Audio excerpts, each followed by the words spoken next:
Hai Sobat Sehat, kembali lagi bersama aku Cinde di YouTube channel Stay Fit with Cinde. Kali ini merupakan kesempatan luar biasa bisa dapat waktu untuk ngobrol-ngobrol santai bersama Coach Ofra dan Coach Mimel. Coach Ofranya udah nyengir-nyengir dari tadi, entah kenapa. Makasih banyak, aku gak enak banget udah neror dari sebelum bulan puasa ya Coach, kalau nggak salah. Iya, nggak apa-apa. Kita juga memang kemarin lagi lumayan padat, jadi memang ya baru bisa sekarang. Alhamdulillah, akhirnya Terima langsung kasih. aku todong Coach Mimel dan Coach Ofra karena mereka berdua ini emang udah sepaket. Sudah di mana ada Coach Ofra, di situ ada Coach Mimel. Mau ngomong sesuatu? Enggak. Tak bisa disangkal. Iya, jadi aku pengen cerita dulu. Pertama kali aku kenal Coach Ofra itu ketika beliau menjadi narasumber di The Nur Studio, salah satu studio tempat aku ngajar. Jadi Coach Ofra kami undang waktu itu agar member-member The Nurs dapat lebih terbuka lagi wawasannya mengenai strength training tentunya. Di situ juga aku ketemu Coach Mimel, aku belum tahu tentang calisthenics dan akhirnya emang dari dulu udah penasaran itu kayaknya kok mereka seru banget bisa pull up, chin up, bergelantungan di bar, muter-muter, pengen banget nyobain. Tapi karena waktu masih pandemi, aku prefer offline kan, jadi nunggu momen yang pas. Akhirnya bisa deh, akhirnya latihan bareng. Akhirnya ambil ACT ya? Ambil ACT, akhirnya bisa. Oke, langsung aja ya Coach. Aku cuma pengen nanya-nanya nih, ngobrol santai aja. Udah banyak banget yang kenal, apalagi pecinta kalistenik pasti udah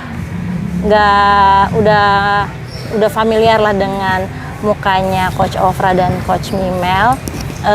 Apa sih yang melatar belakangi?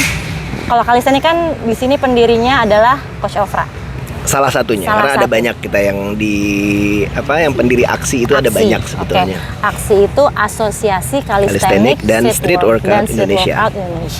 Salah satu pendirinya Coach Ofra. Nah, apa sih yang melatar belakangi Coach Ofra dan teman-teman lainnya untuk mendirikan aksi? Oke, sebetulnya latar belakangnya tuh simpel banget. Kita cuman pengen supaya si kalistenik ini nggak cuman jadi sebuah tren yang musiman aja. Ya. Kita pengen menjaga dan juga mengembangkan kalistenik lebih jauh lagi di Indonesia supaya berkembang terus. Mungkin yang tadinya cuman latihan di taman aja, kayak sekarang mungkin Cinde juga ada lihat kan, teman-teman perempuan pun sekarang udah mulai banyak yang aktif di kalistenik gitu. Itu salah satu targetnya. Selain itu juga dengan banyaknya komunitas kalistenik di Indonesia, dengan ada satu wadah yang memang bisa menaungi mereka, itu akan lebih baik juga ke depannya. Jadi bisa saling kenal, kemudian juga kita bisa ngadain kompetisi, kita bisa ngadain event yang sifatnya edukasi kayak ACT contohnya, terus juga workshop-workshop lainnya yang memang ditujukan untuk mengembangkan kualitas dari praktisi kalistenik itu sendiri. Oke, nah untuk kalisteniknya sendiri, Coach Ofra itu latihan pertama kalinya kapan sebelum mendirikan aksi? Oke. Kalau untuk latihan kalistenik itu kan pada dasarnya latihan yang menggunakan berat tubuh kita sendiri sebagai bebannya, ya kan? Kalau dibilang kapan pertama kali latihan kalistenik, mungkin dari kecil ya. Oh iya benar. Dari kecil udah belajar push up, udah belajar plank dulu, udah belajar squat, udah belajar pull up juga. Cuman baru tahu itu namanya kalistenik itu di tahun 2013. 2013 yang mana akhirnya dulunya aku nge-gym awalnya. Nge-gym tujuan latihannya cuman pengen punya badan bagus aja, bodybuilding. Setelah ketemu dengan kalistenik jadi penasaran, apa sih nih gerakan-gerakannya kok kayaknya seru-seru nih. Akhirnya mulai dulu masih ada Kaskus forum, aku nyarilah komunitas angkatan lama.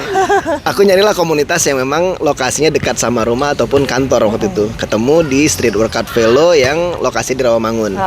Jadi dulu aku kerja di Kelapa Gading. Pulang kerja mampir ke Rawamangun, latihan sampai jam-jam 9 malam, jam 10, habis itu makan pulang. Oke. Oh berarti Velo itu sudah ada ya? Ada. Waktu Coach Ofra udah mulai mencoba. Oke. Nah, next questionnya, ketemu Coach Imelnya kapan? Terus bagaimana Coach Imel akhirnya berkolaborasi sampai sekarang? Kalau itu Coach Imel aja yang jelasin.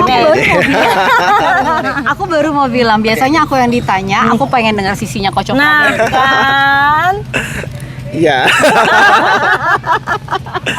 Gimana ya? Jadi Pertama kali ketemu dulu oke, deh. gini deh. Pertama kali ketemu di Jadi mana? dulunya ya aku kan sudah aktif ngajar juga dari tahun 2011 pada dasarnya ya. 2011.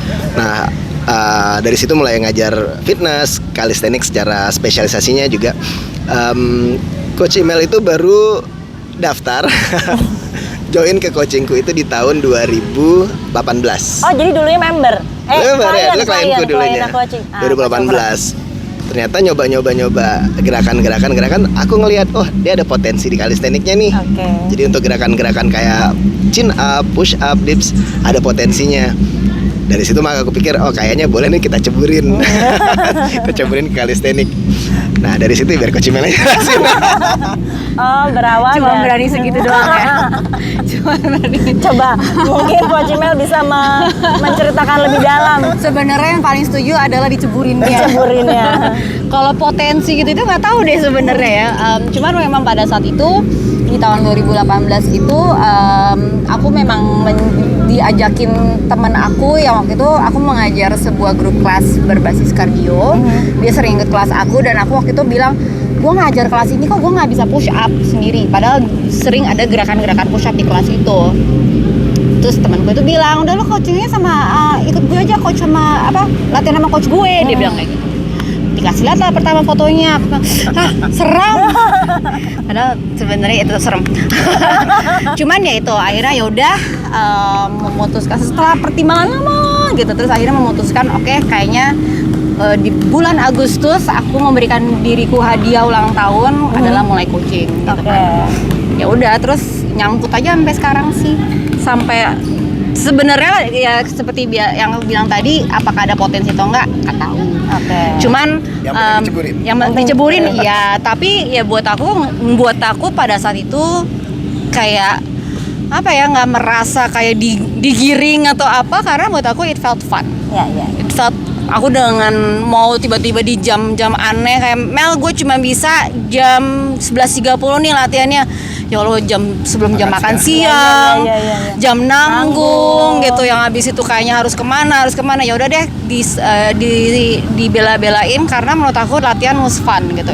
Sesi buat aku buat ya pulang-pulangnya tetap dom berasa berlatih tapi nggak terasa kayak quote unquote disiksa gitu. Dan mulai dari itu kayaknya dia mulai sedikit demi sedikit mengedukasi apa sih ini calisthenics. Oh jadi selama ini gitu. Terus dia ngobrolin tentang ya sisi dari calisthenics-nya. Tentang asosiasinya, tentang komunitasnya. Ternyata Coach Imel tertarik, katanya kok ternyata dari sekian banyak yang latihan praktisinya di taman gitu ya. Kalau misalnya kita ngadain jamming kayak yang sekarang ini lah, kan jamming khusus cewek kalau kali ini. Tapi biasanya kan jammingnya itu lebih general, semuanya boleh datang. Tapi 90% praktisi atau peserta yang datang jamming itu adalah laki-laki. Laki-laki. Nah itu yang Coach Imel bingung loh, kenapa perempuannya nggak ada gitu. Dia pertama nunjukin fotonya, misalnya ada dokumentasi tuh yang rame apa-apa, tapi mataku nggak bisa berbohong bahwa iya kalau gue ikutan kayak beginian nyempil di mana di antara cowok-cowok bertelanjang dada ini saya gitu kan. Where are my ladies gitu. Kak, kok nggak ada ceweknya? Sama sekali nggak ada waktu itu. Jarang banget ya. Dikit, ada cuman nggak sebanyak sekarang. Oh. Lebih sedikit. Berarti mungkin Coach Imelnya dari bener-bener paling cantik kali ya di antara situ ya waktu itu ya. Ya, dulu waktu diajak ke kompetisi yang pertama juga ya nggak ada ceweknya. Jadi kompetisi pun dulu awal-awal juga masih rata-rata bukan. Pertama itu yang di mana ya, di Alsut bukan sih, aku lupa. BSD. Alam Sutra. BSD kayaknya ya. Lupa pokoknya itulah. Itu tahun 2000. Calis Nation dulu. Iya, Calis Nation. Station tahun 2019 Karena kayaknya, kan benar. Coach Imelnya mau belajar calisthenics sama Coach Ofra kan 2018. Habis itu baru ke Bali yang BICC. Itu pun rata-rata pesertanya juga bukan rata-rata, pesertanya emang laki semua. Belum ada kategori perempuannya. Aku ingat kayak waktu itu harusnya mau ada. Mau ada cuman nggak ada yang daftar. Karena emang terbukti sih menurut aku Coach Imel itu merupakan suatu inspirasi tokoh kalisthenik di Indonesia. Syukurlah. Bener loh, serius Dia maksudnya. akan mengatakan yes, I'm the mastermind. Ngomong nggak? Nggak mau Orang yang ngaku. di belakang. Padahal kalau aku ya ceburin gitu. Karena memang mungkin kalau misalnya waktu itu Coach Mimel belum nggak tertarik kalistenik, ya udah kalistenik tuh akan menakutkan, mungkin ya, menakutkan tanda kutip bagi wanita gitu, mungkin bisa jadi. Jadi You never know. ya thanks to you karena mau dicaburin dengan Sebenarnya orangnya juga ini ya, double juga ya. Pasrah ya. pasrah. Lagi pula coba. Lagi pula kan aku juga pernah bilang ke Coach Imel bahwa sebuah industri, sebuah komunitas itu akan jadi jauh lebih berkembang kalau ada perempuannya gitu. Nggak bisa kalau isinya cuma laki-laki aja. Ya, betul. Lebih berwarna kali. Berwarna, betul. Dan kayak yang tadi Cinde lihat juga, kalau perempuan supportnya enak banget kalau bareng-bareng kan. Kalau udah Saling kita support. udah klik ya, udah klik kayak ternyata seru loh, jadi pengen ikutan lagi gitu. Iya, aku setuju. Betul. Nah, itu tadi tentang kalistenik, tentang aksi sedikit, kurang lebih tentang backgroundnya, kenapa aksi didirikan. Mungkin ada yang di luar sana pengen tahu sebelum Coach Ofra nyemplung di industri kebugaran lah, kalistenik. Nanti juga Coach Mima juga pengen tahu ngapain aja sih sebelumnya. Tadi mungkin dia bilang pekerja kantoran ya. Jadi aku itu lulusan teknik elektro. Teknik elektro. Yang nggak ada hubungannya sama sekali dengan olahraga pada dasarnya. Tahun angkatan masuknya 2005. 2005. Ngomongin umur dong. Enggak juga sih. Bahaya Mel ya, ngomongin umur. Ya jadi, tapi memang dari dulu aku sudah suka ngajar. Jadi aku ngajar macam-macam lah dulu. Ngajar bahasa Inggris, ngajar matematika juga sempat. Sambil kuliah, sambil ngajar. Ya, terus juga aku memang suka nulis. Kemudian suka macam-macam. Jadi ketika lulus kuliah, yang mana sebenarnya kuliahnya itu juga aku iseng-iseng doang. Karena nggak tahu mau masuk. Iseng-iseng aja teknik elektro ya. Aku bingung, iseng-iseng apa sih teknik elektro? Jadi itu lucu banget ceritanya. Kenapa aku masuk elektro? Karena aku nggak suka fisika. Jadi mau coba menantang diri sendiri, siapa tahu setelah kuliah di sana jadi suka. Ternyata setelah 5 tahun setengah kuliah, lulus 5 tahun setengah, nggak suka juga. Akhirnya sampai lulus pun nggak pernah suka. Nah, setelah lulus akhirnya baru mikir nih mau kerjanya jadi apa gitu kan. Untuk awalnya aku kerja di salah satu stasiun TV swasta masih di bidang elektro waktu itu. Cuman sampinganku dulu aku sempat menerjemahkan juga, translate. Kemudian sempat juga ngajar fitness sama ngajar karate. Karena memang udah hobinya. Salah satu hobinya adalah ngajar waktu itu. Nah, seiring waktu sampai akhirnya tahun 2016, yaitu aku memutuskan untuk kayaknya pengalamanku mengajar, terus juga klien-klienku sudah cukup buat bisa berdiri sendiri. Jadi akhirnya aku resign dari kerjaanku, yang mana waktu itu udah bukan di stasiun TV lagi, udah kerjaan yang ke selanjutnya ya.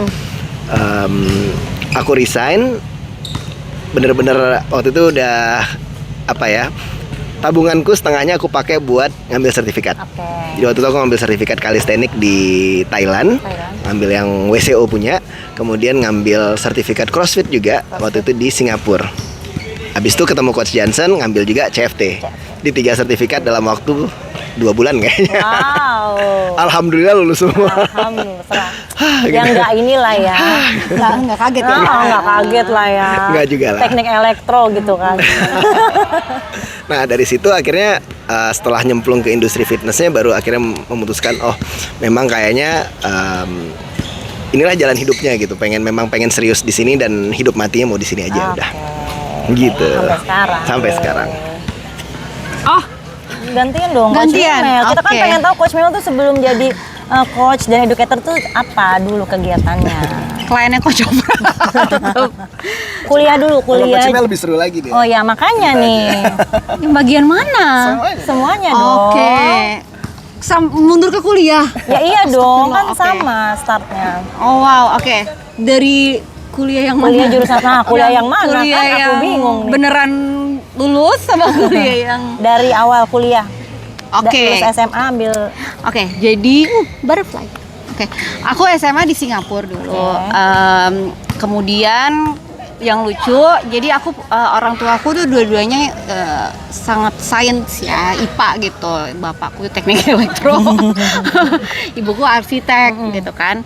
Nah kemudian kayaknya sebenarnya iya apa enggak aku juga nggak tahu. Cuman aku selalu merasa aku dibesarkan itu IPA, harus IPA gitu. Makanya sebenarnya cukup senang dengan pelajaran seperti kimia, ya fisika, matematika gitu juga suka.